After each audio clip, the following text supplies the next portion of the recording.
Enjoy your $500,000 bonus, Allison. You truly deserve it, the CEO of the company said while smiling warmly at me. A bonus, sir? I asked, confused. I've never received anything like that. I never expected it. That $500,000 bonus had indeed been released, but not to my bank account. When I looked at my husband, his face instantly turned pale with panic. Before the story begins, please write in the comments which state or city you're watching this story from. Don't forget to like and subscribe so Stories with Meaning can continue to grow and bring you even more powerful stories. That night, the atmosphere was nothing short of breathtaking. Crystal chandeliers hung from the high ceiling of the Grand Orion Hotel, a 5-star luxury hotel in New York City, scattering dazzling reflections across the elegant ballroom. Every sparkle illuminated the faces of the invited guests. This was an important night for Allison and Arthur Carter. After years of struggle, setbacks, and relentless effort building their business from the ground up, their new company was finally being officially launched. Allison stood beside her husband, Arthur, a gentle smile never leaving her face. She wore a long satin gown that flowed gracefully around her figure, paired with a neatly arranged shawl draped over her shoulders. She didn't enjoy being the center of attention, but tonight she chose to stand beside her husband as a sign of full support. Arthur looked confident and impressive in an expensive tailored suit he had bought especially for the occasion. He moved from one guest to another, shaking hands, laughing loudly, and patting business associates on the back as if he owned the room. Allison watched him with pride. She knew how hard Arthur had been working lately, coming home late, sacrificing weekends, pushing himself to exhaustion. What no one else knew was that Allison was the real mind behind many of the company's key strategies. She designed the management systems and production efficiency plans that allowed the company to grow so rapidly. Yet she chose to remain behind the scenes. She let Arthur stand in the spotlight. She let him receive the praise. For Allison, her husband's happiness was her own.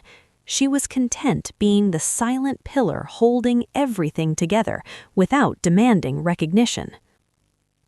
Guests continued to arrive with congratulations and floral arrangements. Soft classical music filled the room, enhancing the elegance of the night. Among the crowd, Mr. Lucas Bennett approached. Mr. Bennett was the company's main investor, a respected senior figure in the business world. He was the one who provided crucial funding when Allison and Arthur needed capital to expand. Known for his integrity, firmness, and honesty, his presence commanded respect. Arthur immediately greeted him with a deep nod and a firm handshake. Allison followed with a polite smile. Mr. Bennett accepted a glass of champagne from a passing waiter and raised his hand for attention. The music gradually faded as he stepped onto the small stage. All eyes turned toward him. Arthur stood tall, chest puffed with pride, fully expecting praise.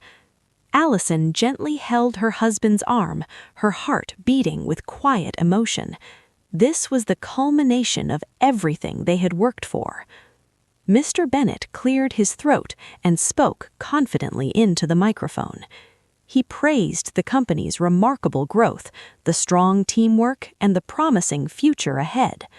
Arthur smiled broadly, nodding along. Then the atmosphere shifted. Mr. Bennett suddenly directed his gaze straight at Allison. His eyes were warm, filled with respect. Raising his glass toward her, he said clearly for everyone to hear, "I'd like to give special recognition tonight. Congratulations on your $500,000 bonus, Mrs. Carter. You truly deserve it for your brilliant idea last month that saved our production efficiency." Applause followed.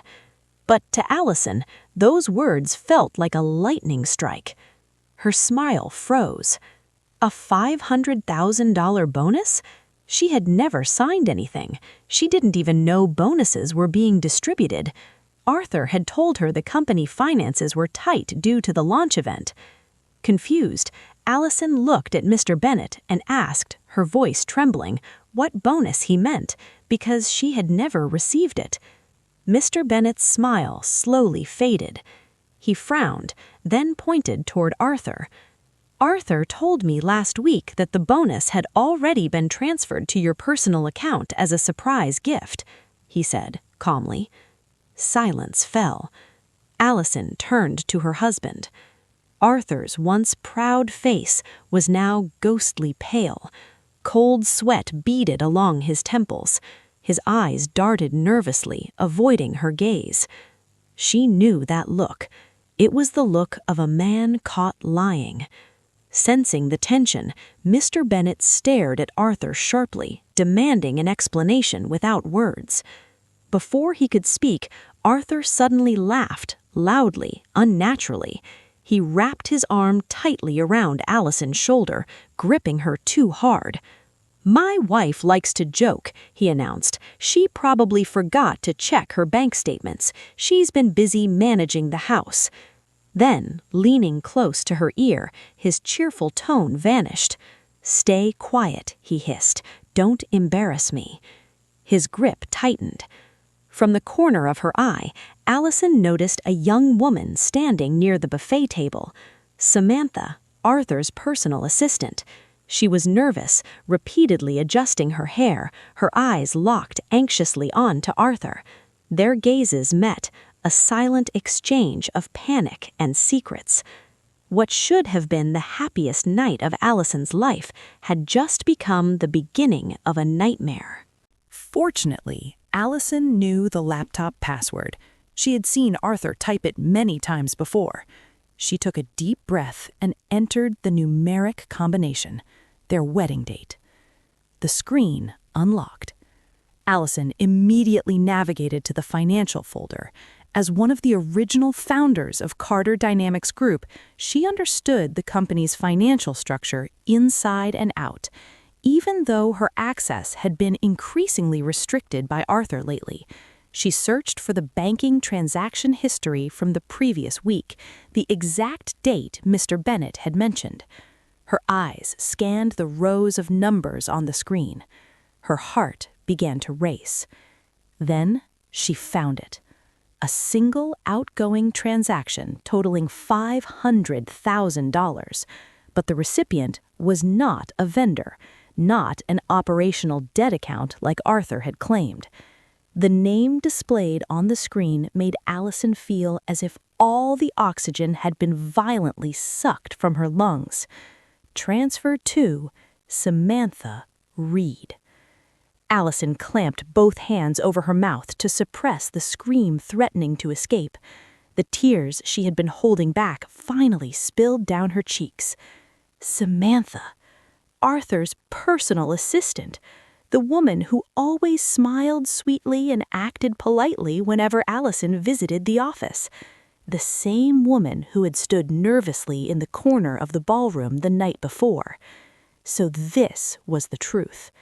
The money Allison had earned through her brilliance, the bonus meant for her, had been stolen by her own husband and handed to another woman. Arthur's excuse about covering company losses was complete nonsense. This was betrayal, raw, deliberate, and cruel. Allison felt her world collapse. Her knees weakened, forcing her to grip the edge of the vanity table to keep from falling. Arthur's earlier rage replayed in her mind. Now she understood. It had been nothing more than a mask to hide fear and guilt. With trembling hands, Allison photographed the laptop screen as evidence. She had to act quickly before Arthur came out of the bathroom. She knew better than to confront him now. He would deny everything, or worse, become violent. Carefully, she erased all traces of her access, closed the laptop, and returned it to its exact position. Then she lay down on the bed, pulled the blanket over herself, and pretended to sleep. Beneath the covers, Allison cried silently, mourning a marriage now hanging through a thread, while swearing to herself that this betrayal would not go unanswered. The next morning, the sun shone brightly, but Allison's heart felt cold and overcast. After a sleepless night, she woke with swollen eyes, disguising them with light makeup. She carried on with her duties as a wife, preparing breakfast and laying out Arthur's work clothes as if nothing had happened. Arthur was in a hurry. He ate his toast quickly without once meeting Allison's eyes. The tension from last night still lingered. After he left for work, Allison didn't stay home. Pain mixed with curiosity pushed her into action. She needed to see with her own eyes where the $500,000 had gone. Using the information she'd gathered the night before, Allison drove to a cafe directly across the street from Carter Dynamics Group's headquarters in Manhattan. She chose a discreet corner with a clear view of the building's main lobby. An hour passed. Then her patience paid off. A premium rideshare car stopped in front of the lobby. The door opened and a young woman stepped out. Samantha Reed. But she looked nothing like she usually did.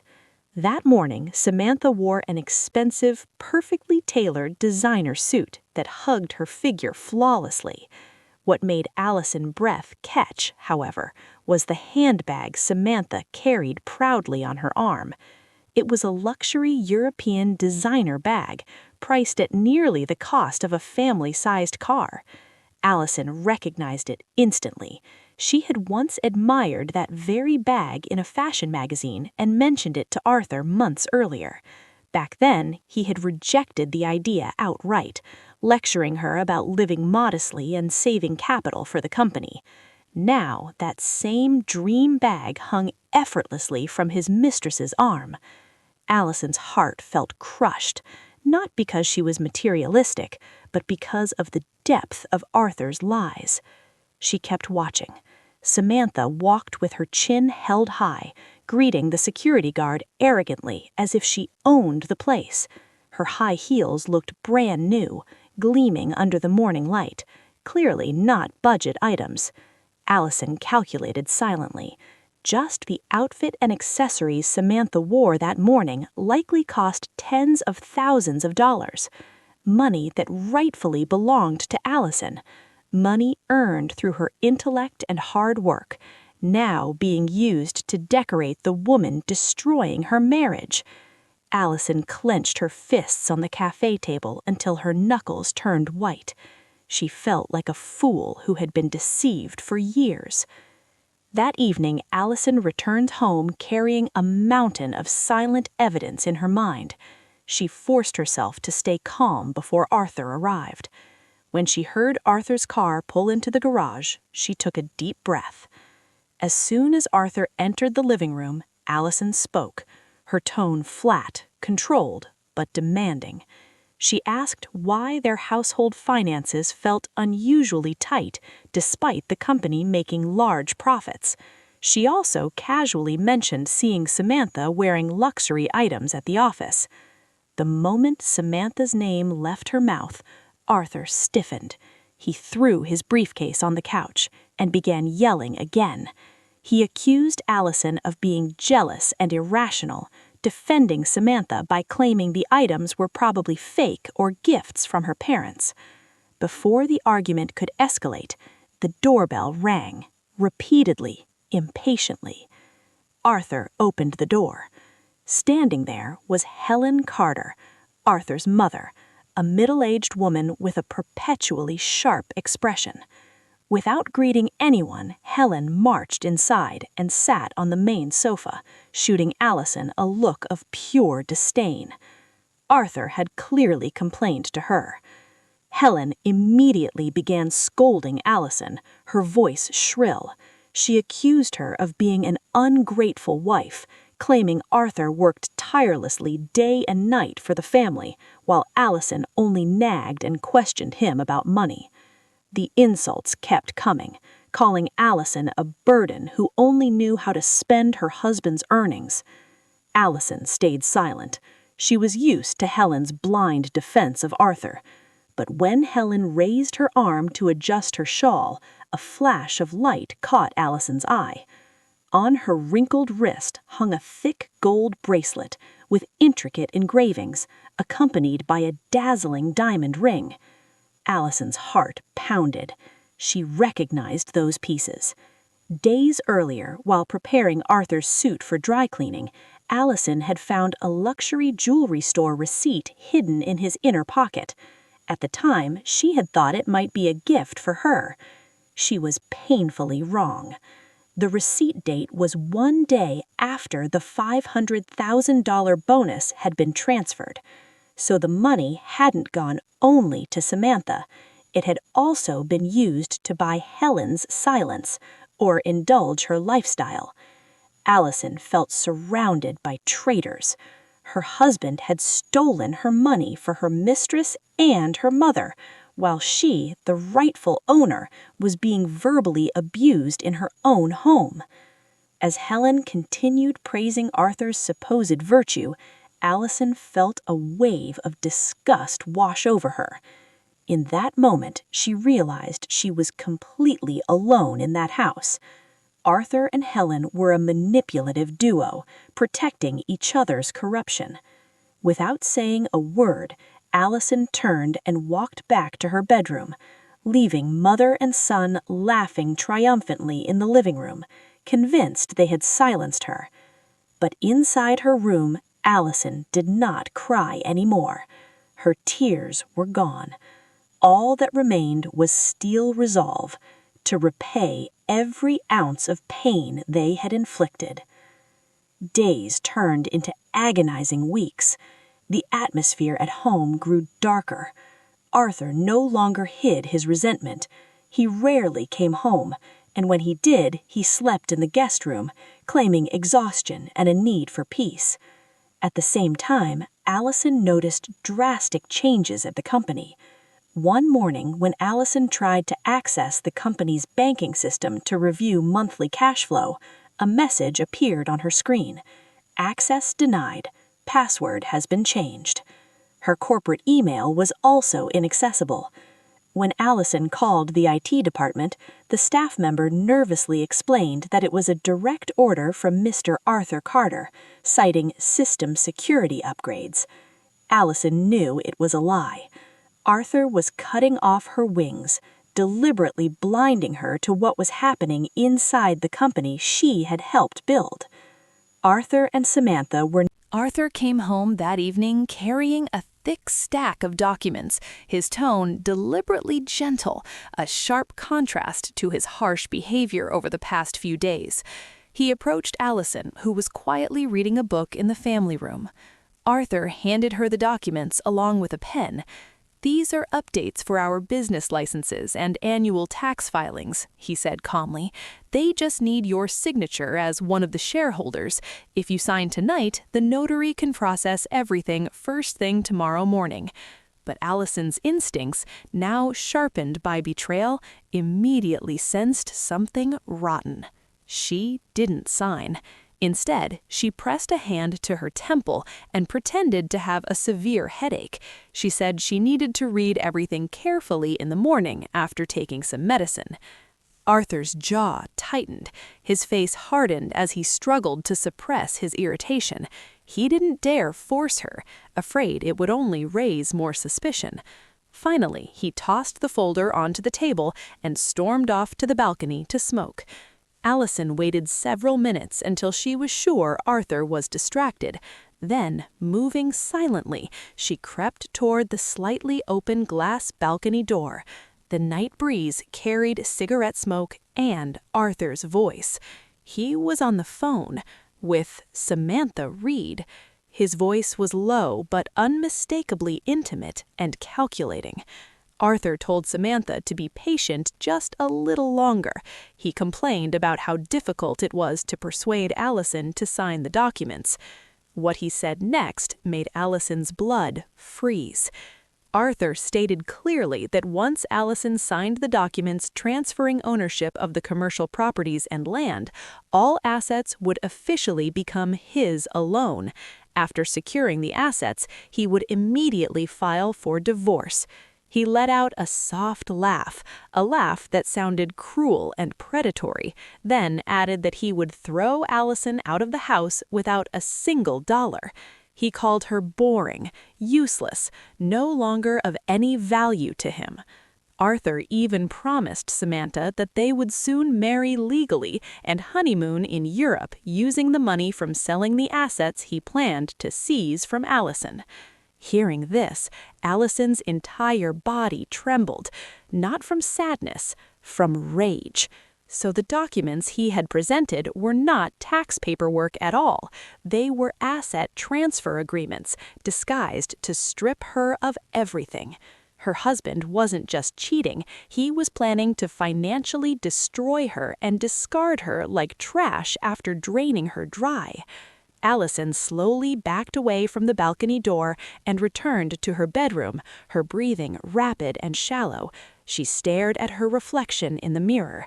The weak woman who once cried over betrayal was disappearing. Her eyes turned cold, sharp like a surgeon's blade. That night marked Allison's turning point. She would not allow herself to be a victim. She would not let Arthur and Samantha win easily. If they wanted to play with fire, then Allison would become the gasoline. She took out a second phone, a secret phone Arthur didn't know existed, and contacted Mr. Lucas Bennett. Despite the late hour, she couldn't afford to wait. She sent him a brief message requesting an emergency meeting the next morning in a secure location. In her heart, Allison made a promise. She would sign the documents, but not the ones Arthur had given her. She would prepare her own game, a counter-performance that would make Arthur regret ever underestimating the quiet wife he thought he controlled. The morning sunlight filtering through the bedroom curtains no longer felt blinding. Instead, it felt like a spotlight, signaling the opening of a new act in her life. Allison woke with a feeling entirely different from the days before. Yesterday, she had been fragile, confused, and drowning in tears. Today, she arose with absolute clarity.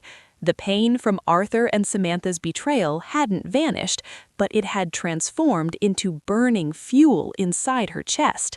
Standing before the mirror, Allison calmly adjusted her shawl. She stared at her reflection and reminded herself that tears wouldn't recover her money, and grief wouldn't save her future. She had to become a player, not merely a spectator in the collapse of her own marriage. After Arthur left for work that morning with his usual cold demeanor, Allison moved swiftly. She retrieved the thick folder Arthur had thrown onto the table the night before and read it carefully, page by page. The contents were horrifying. It was a declaration relinquishing all rights to joint assets, including their home, company-owned commercial properties, and even investment savings, transferring everything fully into Arthur's name. The legal language was predatory, designed to leave Allison with no room to fight back. She let out a bitter smile. Arthur truly intended to kill her financially. But Allison didn't panic. She turned on her personal laptop and began recreating the document from scratch. She meticulously copied the format, font, layout, and structure flawlessly. Then she changed the critical clauses. In Allison's version, the document granted full asset management authority to Allison in the event of a dispute, along with a formal acknowledgement of Arthur's debt to Carter Dynamics Group. She printed the forged document and carefully swapped it with the original pages inside the folder Arthur had provided. It was a dangerous gamble, but Allison knew Arthur was too arrogant to reread a document he believed his wife wouldn't understand. Once the paperwork was done, Allison drove to a private restaurant on the outskirts of New York City. Mr. Lucas Bennett was already waiting. His expression was grave. The night before, Allison had only sent a short message. Now it was time to lay all the cards on the table. She placed her phone on the table and played the audio recording of Arthur's balcony conversation with Samantha. Arthur's voice detailing his plans for divorce and Allison's eviction filled the private room. Mr. Bennett's face flushed with rage, his fists clenched so tightly the table trembled. Mr. Bennett was a man who deeply valued family and integrity. Hearing that someone he trusted, someone he had funded, was capable of such cruelty toward his own wife made his blood boil. He reached for his phone, ready to call his lawyer and have Arthur prosecuted immediately, but Allison gently stopped him. She shook her head. "If Arthur is arrested now," she said calmly, "he'll only serve a few years and still walk away with stolen money." She wanted more than imprisonment. She wanted Arthur to feel the agony of losing hope itself, just as she had. She explained her plan in detail, asking Mr. Bennett not to withdraw his investment abruptly, which would alert Arthur. Instead, she asked him to participate in the deception. She needed Mr. Bennett to support a fabricated business scenario she would present to Arthur. Mr. Bennett looked at Allison with new eyes, no longer merely as his business partner's wife, but as a brilliant strategist with lethal precision. With a firm nod, he agreed to become her ally. That evening, Allison returned home and prepared the stage for her performance. She cooked Arthur's favorite dishes, set the dining table neatly, and sprayed room fragrance throughout the house. When Arthur came home, Allison greeted him with a sweet smile, one he hadn't seen in weeks. Arthur looked surprised, suspicious, but his ego convinced him that his isolation tactics and psychological pressure had finally broken her. Allison approached Arthur, took his briefcase, and respectfully kissed his hand. She spoke softly, saying she had thought everything through. She admitted fault for being overly suspicious and emotional lately. She said she realized that as a wife, she should fully support her husband, including trusting him with asset management for the company's growth. Arthur struggled to hide his victorious smile. He felt on top of the world. He sat at the dining table like a petty king. After dinner, Arthur wasted no time. He pulled a gold pen from his jacket pocket and placed the document folder, now containing Allison's swapped pages, in front of her. He urged her to sign quickly so he wouldn't have to deal with complicated administration alone. Allison's heart pounded as she held the pen. She acted well. Her hand trembled deliberately, hesitant, resigned. She searched Arthur's eyes for any remaining conscience. There was none, only impatience and greed. Arthur capped the table, telling her to hurry. With a silent prayer in her heart, Allison signed the document. To Arthur, it meant total victory. To Allison, it was a noose tightening around her own neck. Arthur snatched the folder immediately. He didn't reread a single page. Seeing Allison's signature was enough. He smiled broadly, genuinely relieved, believing all the wealth was now his.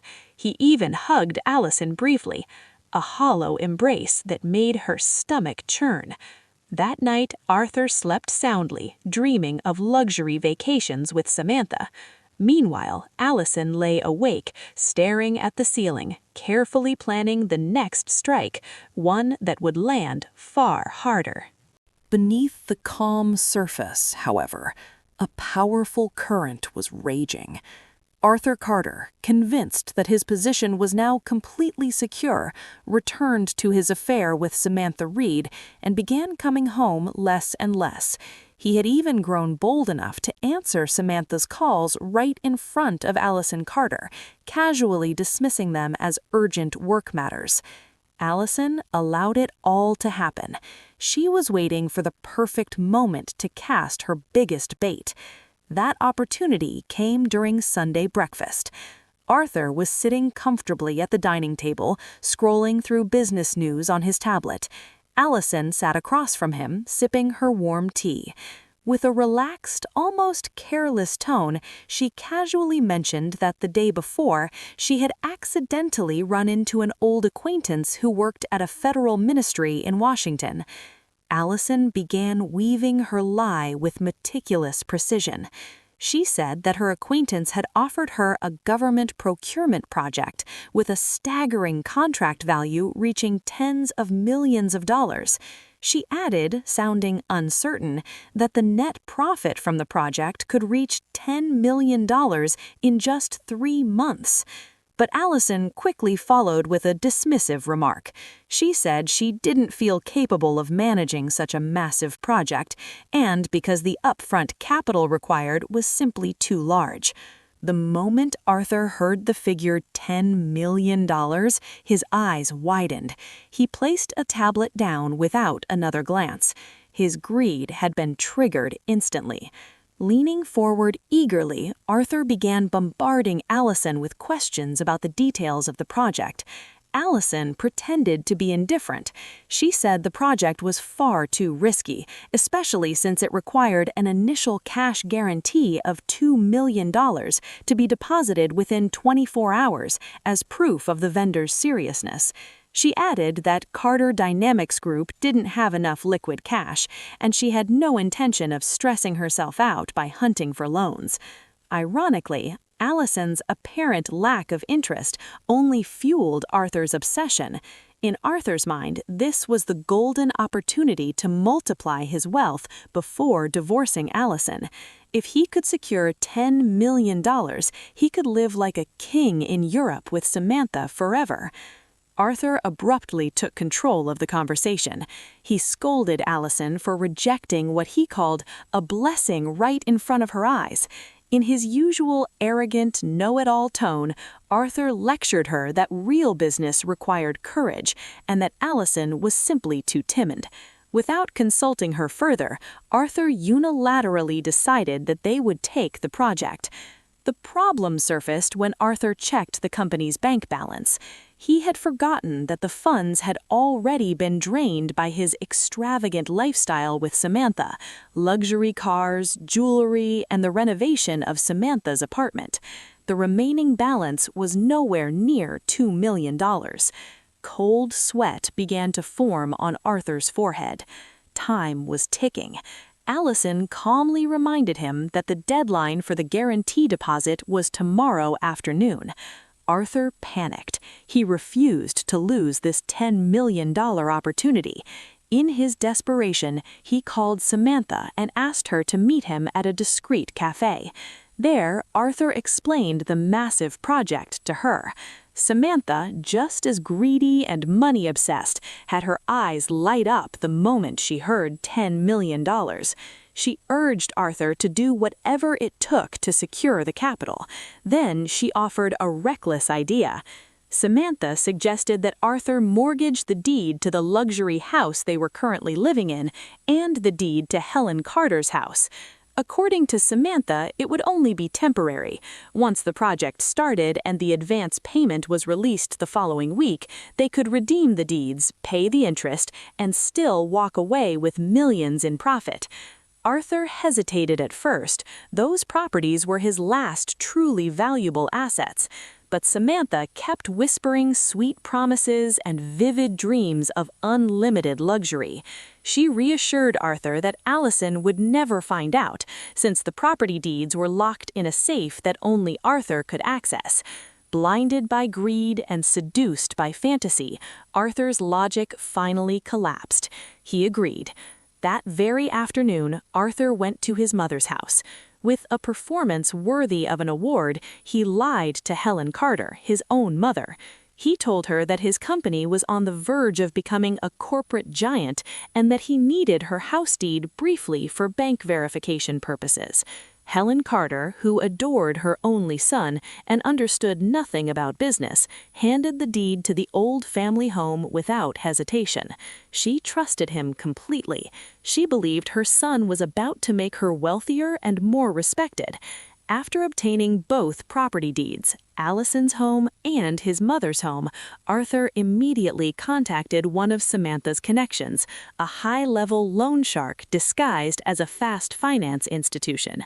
The disbursement process was lightning fast, though the interest rates were suffocating. Arthur didn't care. The only number in his head was $10 million. He signed the loan agreement using both house deeds as collateral.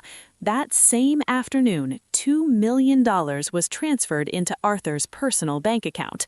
With trembling hands and euphoric excitement, Arthur immediately wired the money to the guarantor investor account, the account Allison had provided.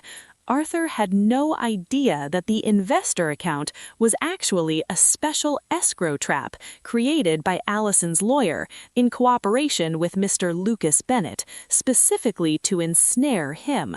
When the transfer confirmation appeared on his phone screen, Arthur shouted in triumph inside his car. He slammed his fist against the steering wheel, convinced he was a business genius.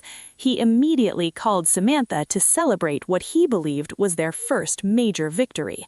Elsewhere, Allison sat alone in her darkened office. Her phone vibrated. A message from Mr. Lucas Bennett arrived, along with a screenshot confirming that $2 million had successfully entered the trap account. Allison stared at the screen with a flat expression. No smile, no tears. The fish had swallowed the bait, and the hook was lodged deep in its throat. The house she lived in and the house belonging to her mother-in-law, who had always humiliated her, were now, technically, no longer theirs. Arthur had mortgaged the roof over his own head for an illusion crafted by his wife. Allison turned off her phone, stood up, and walked towards Dordell. Outside, the sky was growing dark, a sign that the real storm was about to crash down mercilessly on Arthur, Samantha, and Helen Carter. That night, a luxury restaurant in New York City bore silent witness to human arrogance intoxicated by dreams of wealth. Arthur, Samantha, and Helen Carter sat around a round table overflowing with high-end dishes. The aroma of imported steak and fresh seafood filled the air, mingling with their confident laughter. Arthur had just treated his mother and his mistress to dinner as an early celebration of what he believed was his $10 million investment success. To Arthur, the $2 million he transferred earlier that day was merely a seed, soon to grow into a colossal money tree. Any lingering anxiety about mortgaging 2 houses had completely vanished, smothered by visions of luxury awaiting him. Helen Carter looked radiant. The middle-aged woman showered her beloved son with praise, declaring loudly that she had always known Arthur was destined for greatness. She compared him to her late husband, claiming Arthur was far smarter and braver when it came to taking risks. She had no idea that the bravery she admired was actually foolishness dragging her toward financial ruin. She didn't know that the house she lived in, the home filled with memories where she raised Arthur, was now at the mercy of a loan shark with no compassion. To Helen, Arthur was simply a devoted son borrowing her house deed temporarily for bank formalities, just as he had lied so convincingly. Helen even took a jab at Allison, remarking how grateful she was that they could enjoy a luxurious meal without the presence of her unlucky, mood-ruining daughter-in-law. Samantha, seated next to Arthur, behaved like the rightful lady of the house. She doted on him, poured his water, and whispered flirtatious words that made Arthur grin widely. In her mind, Samantha was already planning her next shopping spree: designer handbags, luxury shoes, and a summer vacation in Paris that Arthur had promised. She believed she had won completely. She had captured Arthur's heart, controlled his wallet, and was on the verge of eliminating the legal wife. She cast a carefully crafted, respectful glance towards Helen Carter, eager to secure her future position. The 3 of them laughed, clinked their expensive glasses together, and toasted to their false victory, unaware that it would soon rebound with devastating force. Meanwhile, in a large, silent house, a sharply contrasting scene unfolded. Allison was not crying in a corner, as Arthur might have imagined. She was moving with chilling efficiency. Inside the master bedroom, the silent witness to years of her suffering, Allison opened the large wardrobe. All this luxury, she realized, had been built on nothing more than fragile sand. Allison Carter allowed herself a faint smile, one laced with irony. For so long she had struggled to preserve the illusion of a happy marriage, clinging to the image of a perfect family, while the foundation beneath it had been rotting for years. She walked into the kitchen, poured herself a glass of water, and drank calmly. She had no intention of leaving thirsty or in haste. She wanted to walk away with her head held high, as a free woman choosing to save herself. Before stepping out the front door, Allison placed the spare house key she usually carried on the console table near the entrance. Beside it, she set down a plain white envelope. Inside was not a love letter nor a tearful farewell. It contained copies of the unpaid electricity and water bills for the month. A silent message. From this moment on, Arthur Carter would take care of his own life, down to the smallest detail. Allison pulled the handle of her suitcase, opened the door, and stepped outside toward her car parked in the driveway. The night breeze brushed against her face, cool, clean, and refreshing. For the first time in a very long while, she could breathe freely. She got into the car, started the engine, and slowly drove away from the grand house that would soon become a living hell for those left behind. She didn't look back even once. To her, the past was sealed shut behind that gate. The next morning, Arthur woke up with a slight headache from the party the night before. He reached across the bed, empty and cold. He assumed Allison had gotten up early, perhaps to run errands or sulk in the guest room as she usually did. He didn't care. Whistling softly, Arthur lazily made his way to the bathroom. His mood was still excellent. After showering and dressing neatly, he headed down to the dining room, expecting breakfast to be waiting. But the table was empty. No fried rice, no hot coffee, no Allison. Arthur frowned, irritation bubbling up. He called her name loudly. Only his own echo answered. He checked the kitchen, the living room, even the backyard. Nothing. The house was completely empty. As Arthur returned to the living room annoyed, his phone vibrated sharply. A new email notification appeared. He opened it, and his eyes widened at the subject line. Extraordinary Shareholders Meeting Invitation. The sender was the corporate secretary on behalf of the Board of Commissioners of Carter Dynamics Group. Arthur's heart pounded with excitement. He instantly concluded that this was the moment he had been waiting for. This emergency meeting had to be about formalizing his appointment as the sole CEO and majority shareholder, following the asset transfer documents he believed Allison had signed the day before. Arthur burst out laughing. He assumed Mr. Lucas Bennett must have been so impressed with his performance that he had fast-tracked the transition of power. Without sparing a second thought about Allison's disappearance, Arthur began preparing. He chose his finest suit, sprayed on expensive cologne, and styled his hair perfectly. He wanted to look every bit the new ruler of the company. He even called Samantha Reed to tell her to dress beautifully, because today they would make a grand statement at the office. Arthur imagined employees bowing respectfully before him. He had no idea that Allison's departure and the sudden meeting invitation were two blades of the same massive pair of scissors, already closing in on his fate. With confident strides, Arthur left the house, locking the door with his own key, unaware that Allison's key lay silently on the console table, a mute witness that the queen of the household had abdicated and left her king alone to face ruin. The boardroom. The glass doors of the office building slid open automatically as Arthur entered with carefully crafted authority. At his side, Samantha Reed walked with her chin lifted high, possessively clinging to his arm. She wore a fashionable business outfit, complete with her deliberately displayed luxury handbag. They crossed the lobby like celebrities on a red carpet. Several employees stared, then whispered amongst themselves. Arthur noticed and smiled smugly. In his ego-distorted mind, he believed they were admiring his charisma and showing deference to the company's future owner.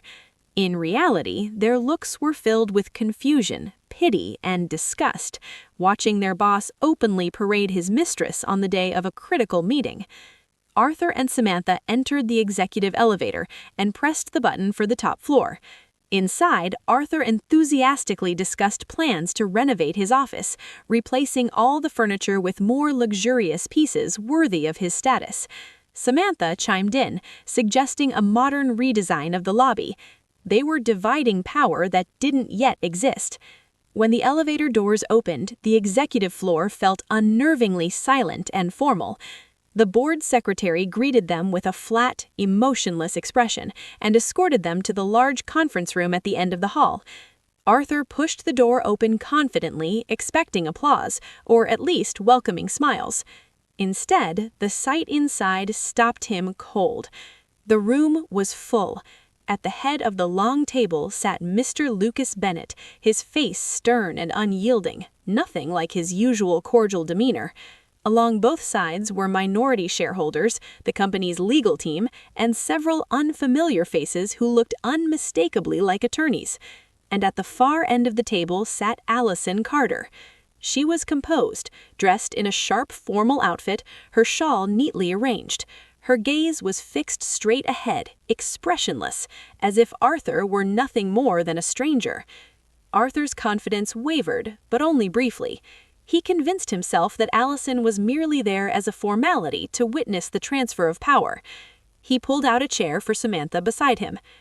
"Mr. Carter," Mr. Lucas Bennett's deep voice thundered through the room. "This is a closed shareholders' meeting. Unauthorized individuals are not permitted." Samantha flinched, her face flushing with embarrassment. Arthur tried to argue, claiming Samantha was his personal secretary and future chief operating officer.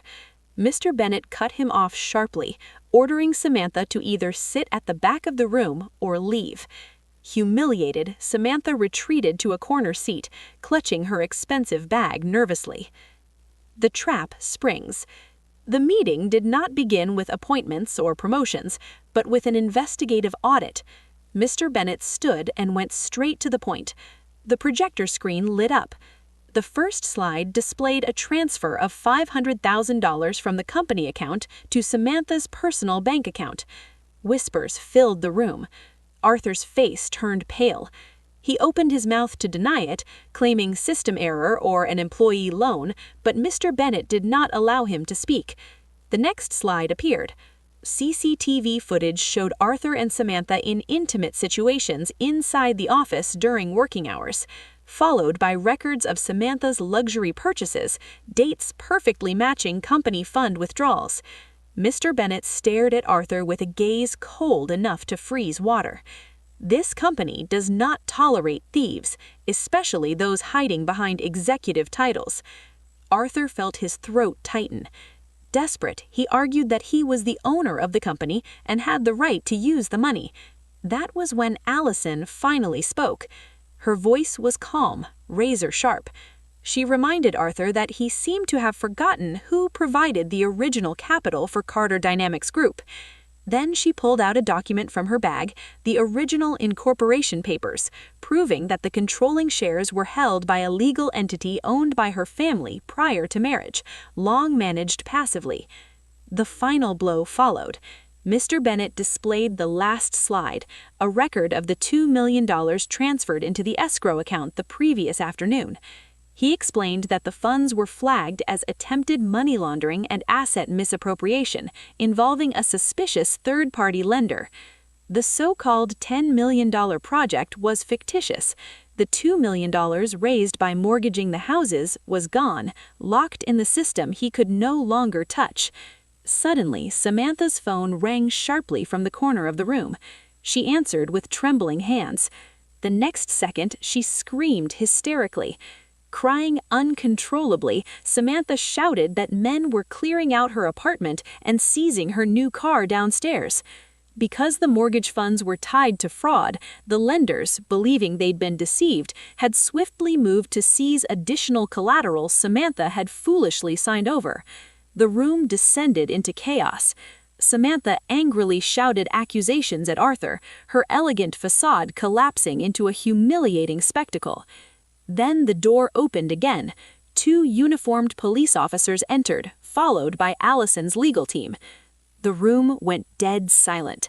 The officers walked straight to Arthur and presented an arrest warrant. Charges: embezzlement of corporate funds, forgery of official documents, and fraud. Arthur's legs gave out instantly. He slid off his chair and collapsed to his knees on the thick, carpeted floor. His arrogance vanished without a trace, replaced by the raw fear of a coward finally facing the consequences of his own actions.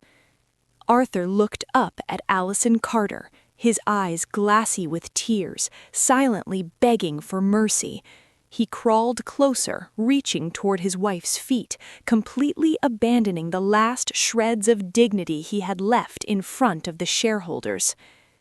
In a hoarse, broken voice, he kept calling Allison's name, insisting this was all a misunderstanding. He claimed he had made a mistake, that he had been careless, and swore he would fix everything. He begged her to tell the police to leave. But Allison did not move. She stared at Arthur not with hatred, but with emptiness, as if she were looking at a pitiful stranger. Her voice was calm, yet clear enough for Arthur to hear. She explained that the documents Arthur had signed the day before were not asset transfers, but formal acknowledgments of debt and full legal authorization to seize assets if fraud was proven. With his own hand, Arthur had signed his legal death sentence. Moments later, the police officers grabbed Arthur by both arms, forced him to his feet, and snapped the handcuffs around his wrists. The sharp metallic click echoed loudly through the silent room. Arthur cried. He struggled weakly, like a frightened child. In the corner of the room, Samantha Reed was also taken into custody by a female officer for her role as a recipient of the stolen funds. The lovers who had walked into the building that morning like royalty were now dragged out like disgraced criminals. Mr. Lupus Bennett ended the meeting with a single strike of the gavel, a clear sign that justice had been served. Allison exhaled deeply and closed her eyes for a moment.